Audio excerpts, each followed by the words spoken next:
琴日係世界睡眠日，有醫生提醒細路仔瞓覺打鼻鼾有可能係病。鄭漢晶報導。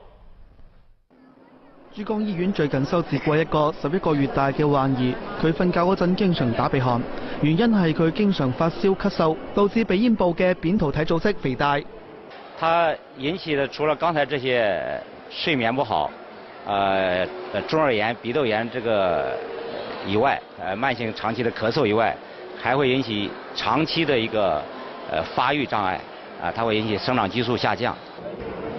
醫生提醒，如果小朋友長期鼻涕多，甚至出現鼻竇炎症，就好容易刺激鼻咽部嘅扁桃體增生，長時間唔處理會造成不可逆嘅傷害。咁所以小朋友打鼻鼾，家長一定要重視。另外，如果大人瞓覺嗰陣鼻鼾聲特別大，而且唔規則，日頭經常一坐低就瞌眼瞓，亦都要留意，因為呢啲都係睡眠疾病嘅表現，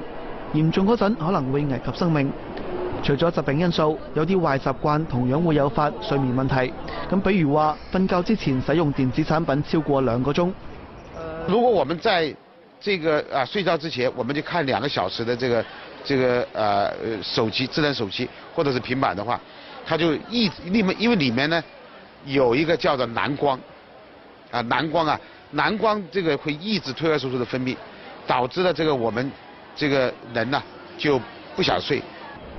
研究仲顯示，電子產品發出嘅藍光會將人體嘅生物鐘推遲，導致好多人到晚上1、2點先至想瞓覺。所以上班族如果想養成早瞓早起嘅習慣，瞓覺之前最好提早將啲手機、平板電腦收起身。醫生話，如果想要一個充足嘅睡眠，每晚要瞓6個半鐘頭。咁同時，如果第二日朝早係精神飽滿嘅話，咁就證明呢個睡眠係優質㗎啦。廣州電視記者鄭漢晶報道。